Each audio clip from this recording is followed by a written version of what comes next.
H.C. Verma, Work and Energy, question number 31. Okay, consider the situation. So in the figure, the system is released from the rest. हमें पता चल गया कि initial at t is equal to 0, the velocity of system is 0. Okay, and block of mass 1 kg is found to have the speed. जब ये इस position में आया तो इसका वेलोसिटी कितना था? Velocity of okay 1 kg block कितना हो गया? Velocity of 1 kg that is the 0.3 metre per second after it has descend through the distance of 1 metre, find the coefficient of kinetic. Okay, ये बोला जा रहा है कि जब ये 1 मीटर से डिसेंड करते हुए नीचे आया, ओके, तो उसकी वेलोसिटी कितनी हो गई थी? 0 पॉइंट, ओके, वेलोसिटी हो गई थी यहाँ पे 0.3 एंड डिस्टेंस कितना कवर किया? ये कवर किया 1 मीटर। तो उस केस में हमें सभी सिस्टम, इसमें काइनेटिक, यहाँ पे फ्रिक्शन है, यहाँ पे हमें म्यू की वैल्यू बतानी है। ओके, तो चलिए सबसे पहले हम लोग एफबीडी का बात करते हैं। थोड़ा सा इसमें एफबीडी आपको लगेगा, तो हम लोग अगर एफबीडी ड्रॉ करें तो सर अपवर्ड डायरेक्शन में, ओके, आप देखिए यहाँ पे टेंशन कितना लगेगा? Away from the body. इसमें बात करें तो tension away from the body, इसमें भी बात करें तो tension away from the body. But ये ब्लॉक जो 1 kg का दिख रहा है, इसमें मैं अगर टेंशन का बात करूं तो इस स्ट्रिंग में T प्लस टी, ये इस स्ट्रिंग में कितना लगेगा? 2T। तो देखिए यहाँ पे टेंशन इस ब्लॉक पे T लग रहा है नेट फोर्स, बट इस ब्लॉक पे कितना लग रहा है? 2T लग रहा है। ओके, तो आपको पता है कि अगर ये कोई पुली मूवेबल हो तो कांस्टेंट मोशन का कॉन्सेप्ट होता है tension into acceleration is equal to क्या होते हैं? Constant. Tension into acceleration is equal to constant. तो हमें पहले एक्सेलरेशन कैलकुलेट करना होगा कि दोनों के बीच कितना एक्सेलरेशन है। ओके, तो यहाँ मैं बोल सकता हूँ टेंशन, इसमें टेंशन T, तो एक्सेलरेशन इसका मान लिया हमने A4, दैट मीन्स 4 kg वाले का। ओके, और इसमें टेंशन कितना है? 2T इंटू इसका एक्सेलरेशन मान लिया A1। तो यहाँ से हमें पता चल गया, देखिए एक्सेलरेशन आ गया A4 is equal to 2A1, यानी कि हमें ये पता चला कि इस ब्लॉक का 1 kg का एक्सेलरेशन अगर a है, acceleration of 1 kg is equal to a metre per second square, then acceleration of 4 kg block कितना हो जाएगा? 2 a metre per second square. एक ये पॉइंट। नाउ जब एक्सेलरेशन डबल है तो इसके अकॉर्डिंग कांस्टेंट मोशन से अगर मैं वेलोसिटी का बात करूं, अगर इसका वेलोसिटी, अगर velocity of 3 kg, velocity of 1 kg अगर मान लिया जाए 0.3 मीटर पर सेकेंड है, तो इसके करस्पॉन्डिंग लिखना हो वेलोसिटी ऑफ 4 kg ब्लॉक, तो 4 kg की वेलोसिटी कितनी होगी? ऑब्वियसली देखिए यहाँ पे क्या एक्सेलरेशन डबल हो जा रहा है, तो जब एक्सेलरेशन डबल हो जा रहा है तो वेलोसिटी भी क्या हो गया होगा? डबल, यानी कि इसका हो गया 0.6 मीटर पर सेकेंड।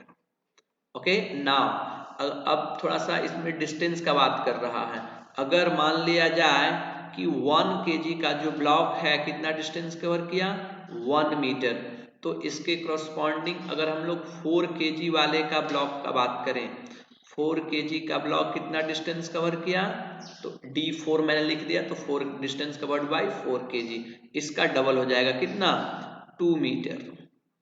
ओके, तो ये सब हमें गिवन डाटा दिया हुआ, हमने क्वेश्चन से फाइंड आउट किया ड्यू टू कांस्टेंट मोशन। ये कांस्टेंट मोशन का हमारा, कांस्टेंट मोशन का हमारा ये कॉन्सेप्ट है। ओके, नाउ अब हमें इंडिविजुअल सभी ब्लॉक के बारे में पता चल गए हैं, तो हम लोग क्या अप्लाई कर सकते हैं? Okay, applying the from work energy theorem, from work energy, from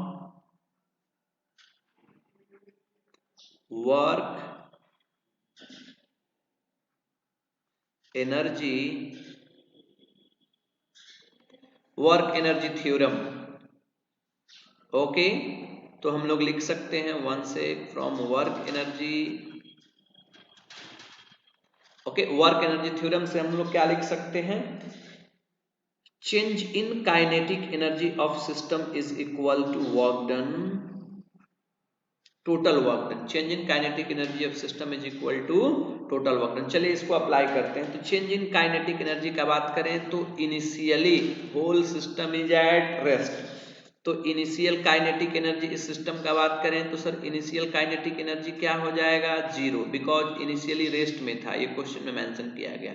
but finally final kinetic energy क्या, दोनों ये भी मूव कर रहा था, ये भी दोनों 2 kg 4 kg का भी ब्लॉक और 1 kg का ब्लॉक, 4 kg का 1 kg का दोनों मूव कर रहा था। तो फाइनल काइनेटिक एनर्जी लिखेंगे half into M into M, that means 1 kg का ब्लॉक इंटू वी स्क्वायर, कितना 0.3 का स्क्वायरिंग, प्लस एक आ गया 1/2 इंटू 4 इंटू 0.6 का squaring is equal to total work done. Total work done में कौन कौन सा वर्क है टोटल वर्क में, sir work done by okay mg एक काम कर रहा है, प्लस एक क्या लिख सकते हैं हम लोग यहाँ पे, वर्क डन बाय,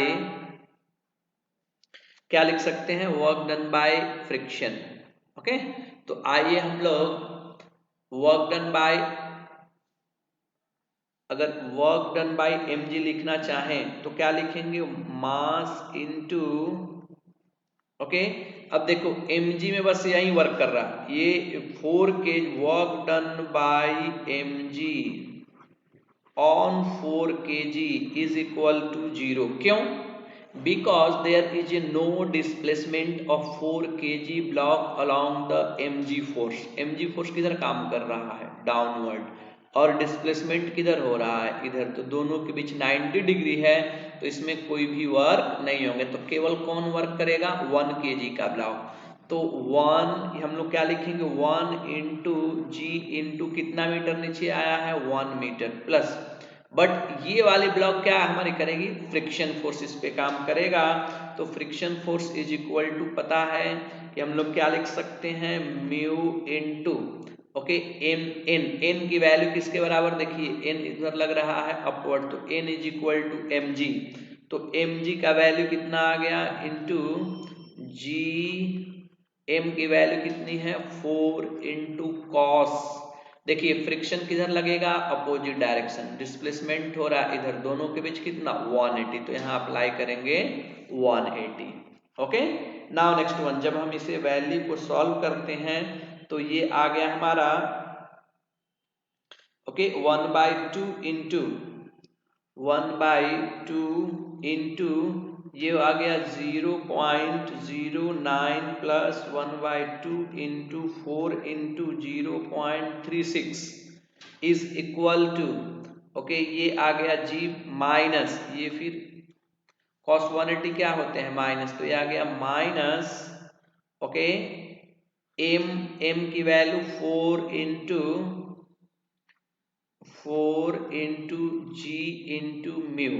ओके, जब सभी वैल्यू को कैलकुलेट करेंगे हम लोग, तो यहाँ से इसको हमने इधर सेंड किया, जब हम लोग कैलकुलेट करेंगे तो म्यू इज इक्वल टू हम लोग आएगा हमारा value okay 9.235 upon okay that is the 80, ये कितना आ जाएगा हमारा 80 इज इक्वल टू ये आ जाएगा 0.12।